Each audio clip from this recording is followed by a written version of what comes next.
आपल्या अधिकारी कर्मचाऱ्यांना विनंती आहे की आपापल्या स्टॉलवरती कैल्याची भाजी हा कैल्याची आपण याची रेसिपी पण बनवू शकतो आणि अशी सुकी पण बनवू शकतो।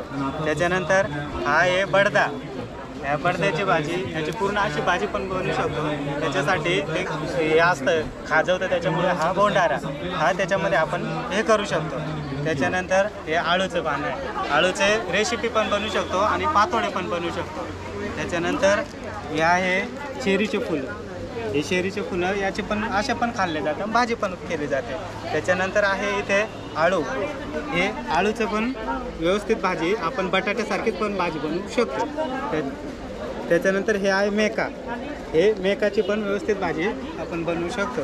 त्याच्यानंतर हे कुरडूची भाजी आहे। कुरडूनंतर ही आहे रानकेळी, रानकेळी किंवा रानकेळीचं फूल पण म्हटलं जातं, याची पण व्यवस्थित भाजी आपण बनवू शकतो। आता हे आहे, आता याचं हे देठ काढून टाकायचं, हे जे कडक आहे हे काढून टाकायचं, बाकीचं सोलून आपण भाजी करू शकतो याची पण।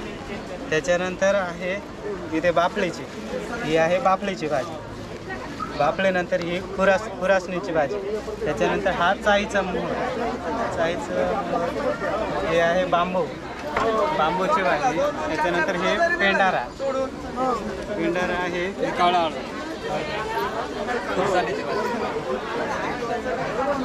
हे फुरसाण्याची भाजी आहे, हे आंबाडे आहे आणि तेरा आहे, आंबाडीचा सुकलेला पाला। माझं नाव आहे JM गायकवाड, कृषी सहाय्यक त्र्यंबकेश्वर। मी ह्या रानभाजी महोत्सवात पूर्णपैकी ह्याची जी आहे माहिती, रेसिपी कशी बनवायची, रानभाज्याचं महत्त्व आणि कशा पद्धतीने बनवतात त्याबद्दल थोडेसे 2 शब्दात तुम्हाला सांगू इच्छितो आहे। हे रानाळू किंवा तेरा त्याला म्हणतात, गावठी भाषेत तेरा किंवा रानभाजी आळू पण म्हणतात, रानआळू पण म्हणतात। हे काय करतात की याच्यापासून उडदाची डाळ बरं का, उडदाच्या डाळीमध्ये टाकल्यानंतर साधेच उडदाच्या डाळीमध्ये सगळ्यात चांगला लागतं आणि त्याची दुसरी म्हणजे वड्या पण चांगल्या तयार होतात। वड्या बेसन पीठ लावून पूर्णपैकी वड्याची भाजी तयार करून फ्राय करून चांगल्या पद्धतीने बनवू शकतात। खुरासणीची भाजी, खुरासणीची भाजी पूर्णपैकी निवडून घ्यायची असते, पूर्णपैकी निवडून गेल्यानंतर पूर्णपैकी कापून घ्यायची, पूर्ण बाफून घ्यायची, बॉईल करून घ्यायची, पूर्णपैकी त्याच्यातला पाण्याचा निचरा काढून घ्यायचा आणि नंतर मग फ्राय करायची असते। आंबाडीची भाजी पण तसंच आहे,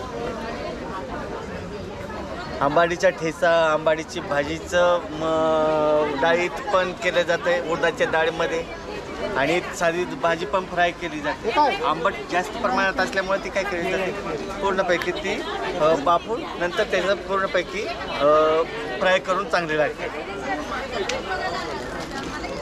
हे आहे पेंढरांची भाजी, एक मोठा वृक्ष असतो पेंढरांची भाजी म्हणून, एक छोटीशी लहानशी त्याच्यात बिया असतात, ते पूर्णपैकी लहान खपी करून घ्यायच्या आणि नंतर मग ती पूर्णपैकी बाफून घ्यायची आणि फ्राय करायची असते, म्हणजे तडका देऊन फ्राय करायची असते। वस्त्यांचे पण तसंच असतं, लोणचं पण छान असतं। लोणचाचे काय करायचं, हे मधीचं गाभा जो पूर्णपैकी कापून घ्यायचा, पूर्णपैकी लहान तुकडे करायचे असतात आणि परत याला पण बाफून घ्यायचं असतं। बाफून घेतल्यानंतर पूर्णपैकी एखाद्या आपण जो पाटा असतो, दगडी पाटा, वरवंटा, त्या वरवंट्याखाली दाबून ठेवायचं असतं। नंतर मग ते पूर्णपैकी मिठाच्या पाण्यात पूर्णपैकी आपण काय करायचं, निर्जंतुकीकरण म्हणतो आपण, तशा त्या पद्धतीने करून त्याच्यात लोणचा मसाला वगैरे, तेलाचं प्रमाण हे पूर्णपैकी हे करून आपल्याला लोणचं पण पूर्णपैकी सगळ्यात चांगलं हे करावं लागतं, लोणचं केलं जातं। आणि भाजीचं पण तसंच असतं, आपण किसणीवर किसून घ्यायचं असतं किंवा चाकून पूर्णपैकी किसून घ्यायचं असतं आणि त्याची भाजी चांगल्या पद्धतीने आपलं सांगितलं त्या पद्धतीने अगोदर बाफून घ्यायचं, नंतर पूर्णपैकी पाण्याचा निचरा काढून घ्यायचा, नंतर त्याला फ्राय म्हणजे तडका द्यायचा असतो किंवा फ्राय करायचं असतं। कुरडूची भाजी, कुरडूची, जसे माठाची भाजी आपण माठ असतो त्या पद्धतीनेच भाजी करायची. याला बाफून वगैरे काय करावं लागत नाही. हे चाळीचं मोहर, हे चाळीचं मोहर हे पूर्णपैकी आपल्याला काय करायचं असतं, हे पूर्णपैकी असं करून घ्यायचं असतं. याच्यात थोडंसं चिंच जर टाकली तर त्याचा उत्कृष्ट स्वाद लागतो. त्याला बाफून वगैरे करायचं नाही, काही करायचं नाही. फक्त तेलात टाकायचं, थोडीशी चिंच टाकायची आणि छान पद्धतीने त्याची टेस्ट असते. हे रानकेळीची भाजी आहे, रान कौदराची भाजी. कौदराची भाजी पण तसंच असतं. हे भाजीच आहे. ते पूर्णपैकी आपण कापून पण घ्यायचे असतं आणि ती पूर्णपैकी भाजी बाफून घ्यायची आणि नंतर मग त्याला फोडणी द्यायची असते. आणि पूर्णपैकी मुतखड्यावर वगैरे औषधी पण असतं. पुढच्या भाजीचा जो येणारा तुरा असतो, फुलं असतात, फुलं त्याच्यात येणारे बी पण मुतखड्यासाठी सगळ्यात चांगले असते. कोरडूच्या भाजीचा वरच्या फुलावर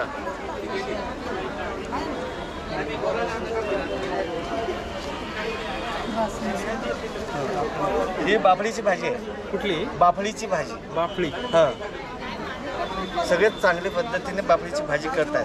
ज्या वेळेस कोवळी असते त्यावेळेस तेच कापून घ्यायचं, पानं सगळ्याची याची, आणि पूर्णपैकी बाफून घ्यायची.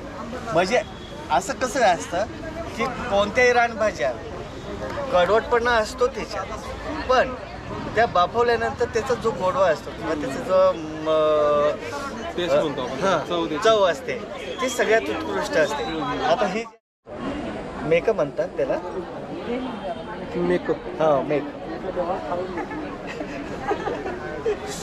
मेकाचं प्रमाण जास्त आहे एकदम. म्हणजे कसं होतं, तसेच खायचे असते त्याला. भाजी म्हणून नाही, भाजी म्हणून आपण जंगलात गेल्यानंतर पूर्णपैकी शोधायची आणि खाऊन घ्यायची.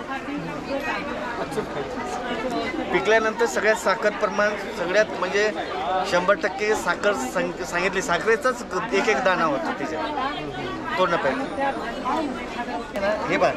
हे वाघाट, याला पण वाघाट म्हणतात, याला पेंड्रम म्हणतात, त्याला वाघाट म्हणतात. वाघाटांची भाजी सगळ्यात चांगली असते.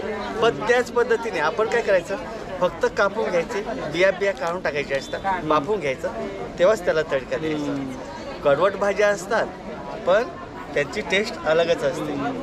त्याच्यावर ह्याचं कसं असतं, औषधी वनस्पती पण आहेत आणि ह्या खायला पण भाजीपाला पण चांगला असतो त्याच्यापासून. हे गावरान आळू असतं.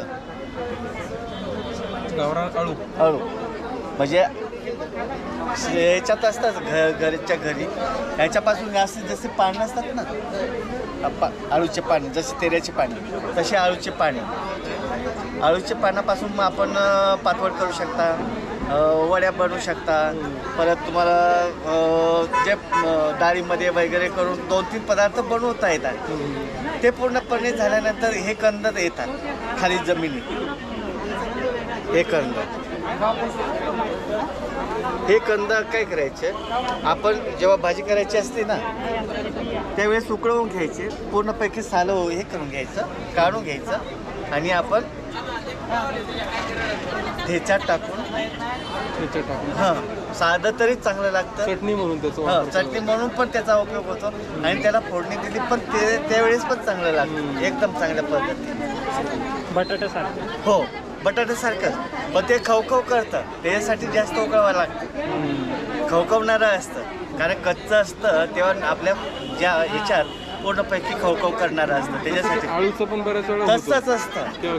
हे आळूचं म्हणजे त्या पद्धतीचे हेच असतं. आपण जेव्हा हे काय आहे ना पूर्णपैकी पूर्ण शिजवावंच लागतं. खवखवणारी वस्तू आहे आपल्या गळ्याला.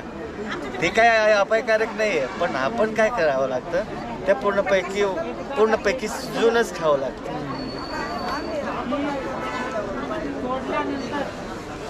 याला बोंडारा खूप मोठं झाड असतं, बोंडारा म्हणतात. बोंडारा. हां, शेवळं असतात. शेवळांची भाजी तुम्हाला माहिती आहे का? नाही आहे.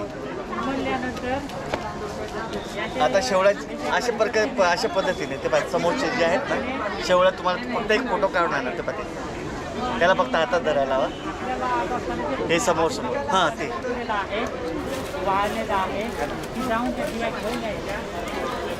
अशा पद्धतीने शेवळं असतं.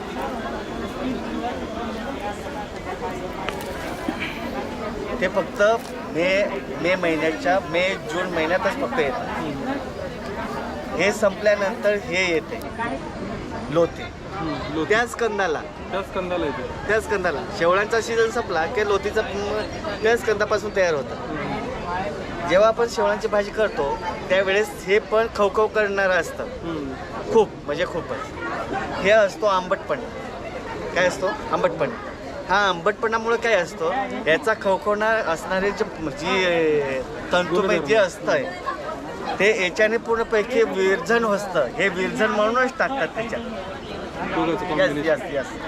आपण ज्या वेळेस शिजवायला टाकणार त्यावेळेस बोंडारा म्हणून ह्याचा उपयोग केला जातो. बोंडाऱ्याचा. ह्या बोंडारा याचंच साधन आहे. खेड्यागावात हा जर नसला तर हे शिजवणार नाही. पहिली गोष्ट ह्या शिजवायचा असेल तर बोंडाऱ्याचा उपयोग सगळ्यात जास्त चांगला केला जातो. कसा खवखव करतो. दोघांचं कॉम्बिनेशन पाहिजेच. हे त्याच्यासाठी उपयुक्त असतं. तो म्हणजे पाहिजेच. हा बोंडारा जे आहे ना, बोंडाऱ्याचं प्रमाण जे असतं ना, आपण इतकी पण जर भाजी असेल तर बोंडाऱ्याचं प्रमाण जे आहेत ना हे पूर्णपैकी हे करावं लागतं. हे पूर्णपैकी हातावर चोळून टाकायची, त्याच्यात भाजी टाकायची. म्हणजे त्याचं खवखवणारं प्रमाण जे असतं ना एकदम म्हणजे कमी प्रमाणात होऊन जातं.